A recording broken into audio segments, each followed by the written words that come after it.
تکبیر، اللہ اکبر، نعرہ رسالت، یا رسول اللہ، نعرہ رسالت، یا رسول اللہ، نعرہ حیدری، یا علی، حیدری، یا علی۔ حضرات گرامی، اگر بے جان چیزوں کو بارگاہ رسالت کی نسبت سے یہ مقام ملتا ہے تو اشرف المخلوقات انسان کی عظمت کا عالم کیا ہوگا؟ یہی وجہ ہے کہ اگر میرے نبی کی بارگاہ میں ابو بکر آیا تو صدیق ہو گیا، عمر آیا تو فاروق ہو گیا، عثمان آیا تو ذوالنورین ہو گیا، علی آیا تو شہر ہدا ہو گیا، عربی آیا تو صحابی ہو گیا، حقی آیا تو افلاقی ہو گیا، عرشی آیا تو فرشی ہو گیا، ذرا آیا تو آفتاب ہو گیا، قطرہ آیا تو سمندر ہو گیا، کہتر آیا تو بہتر ہو گیا، افضل آیا تو افضل ہو گیا، نظر آیا تو ابو ذر ہو گیا، حیوان آیا تو انسان ہو گیا، انسان آیا تو مسلمان ہو گیا، مسلمان آیا تو سلمان ہو گیا،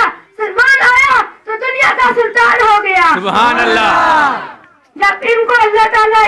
نسبت مصطفیٰ کے صدقے جب ان کو اللہ تعالیٰ اتنا نواز رہا ہے تو اندازہ لگاؤ کہ جو یاد مصطفیٰ میں محفل سجائے بیٹھے ہیں ان کو اللہ تعالیٰ کتنا نوازے گا۔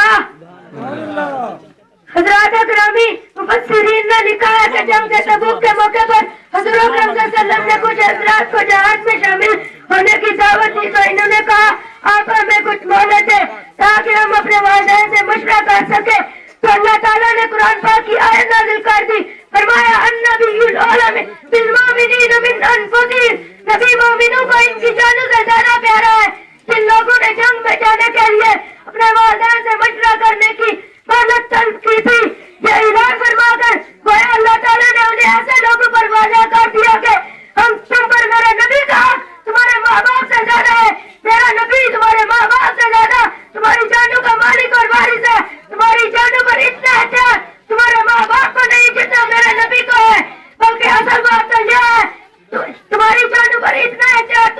تمہیں خود نہیں جتنا میرے نبی کو حاصل ہے، نہ تم اپنے ہو نہ تمہاری جانیں تمہاری ہے، یہ سب کچھ میرے نبی کا ہے۔ تم بھی اس بات کو مانو، اس نظریے کو اپناؤ، تمہارا بھی یہی عقیدہ ہونا چاہیے کہ اگر میرا نبی تمہیں کوئی بھی اور کسی قسم کا بھی حکم دے دے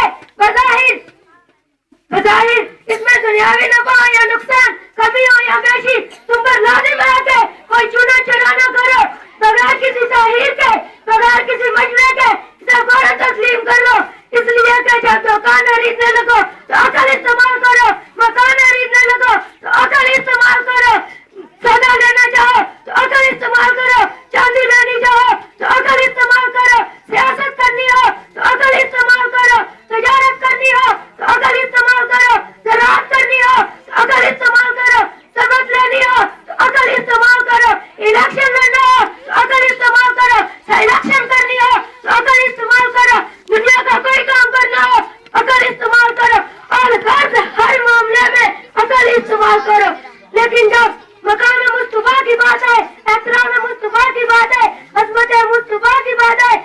رفعت مصطفیٰ کی بات ہے، شان مصطفیٰ کی بات ہے، آل مصطفیٰ کی بات ہے، حسن جمال مصطفیٰ کی بات ہے، فتوحات مصطفیٰ کی بات ہے، اور کیفیت مصطفیٰ کی بات ہے، آبروء مصطفیٰ کی بات ہے، قوت مصطفیٰ کی بات ہے، روح مصطفیٰ کی بات ہے،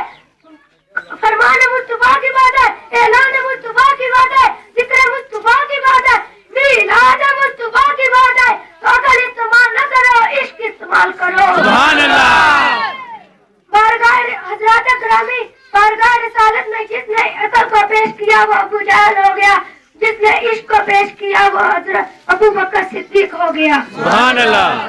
عقل کو تنقید سے فرصت نہیں، عشق پر ایمان کی بنیاد رکھ، عقل والوں کی قسمت پر،